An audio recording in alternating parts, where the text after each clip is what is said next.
କେମିତି ଅଛି ସମସ୍ତେ? ସମସ୍ତେ ଭଲ ଅଛି, ମୁଁ ବହୁତ ଭଲ ଅଛି, ବହୁତ ଭଲରେ ମାନେ ବହୁତ ଭଲରେ ଅଛି। ହେଲେ ମୋର ଆଜି ଛୁଟି ଥିଲା, ତ ମୁଁ ମୋ ସାଙ୍ଗକୁ କହିଲି କି ଚଲ ଯିବା ଟିକେ ସପିଂ ମଲ୍କୁ ବୁଲିକି ଆସିବା ଟିକେ। ମୋର ବି ସପିଂ କରିବାର ଥିଲା, ତାର ବି ସପିଂ କରିବାର ଥିଲା। ସେ ଶଳା ସବୁ ମୁଁ ମାନେ ସାମ୍ନାରେ ଟିକେ ଭିତରୁ ଢୁକି ଯାଇଛି, ମୁଁ ସାମ୍ନାରେ ଅଛି, ସେ ପିଛରେ ଅଛି। ଶଳା ଏରକମ ଇଏ ଝିଅ ପାଇକି ବାଳ ଝିଅ ହାତରେ ପଳଉଛି। ଯଦି ଗଲୁ ବାଳ ଫୋନ୍ଟା ଆପାତ କର, ଫୋନ୍ଟା କରୁଛି ବାଳ ଫୋନ୍ ରିସିଭ୍ କରେନି, କିଛି କରେନି। ମୋର ପାଖରେ ମାନେ ମୋ ପାଖରେ ଅନଲାଇନ୍ ପେମେଣ୍ଟ ଅଛି, କିନ୍ତୁ ସାର୍ଭାର ହେଲା।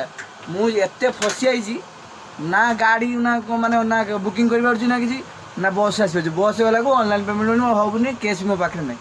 ଅନଲାଇନ୍ ପେମେଣ୍ଟ ଅଛି, ସାର୍ଭାର। ତ ଦେଖ ଏରକମ ବାଳ ଚୁଟିଆ ସାଙ୍ଗ ମୋ ଲାଇଫ୍ରେ ମୁଁ ଦେଖିନି। ତ ସେଥିପାଇଁ ଭାଇ କହିଦେଲି ସମସ୍ତଙ୍କୁ ଭରସା କର, ମେଣ୍ଢାକିଆ ଗୋଟେ ସାଙ୍ଗ ଗୁଡ଼ାକୁ କେବେ ଭରସା କରନି। ନହେଲେ ଏରକମ ଜାଗାରେ ଫସିଯିବ, ନା ଆଗକୁ କହୁଛ ନା ପିଛକୁ କହୁଛ। ଥ୍ୟାଙ୍କ ୟୁ, ଜୟ ଜଗନ୍ନାଥ।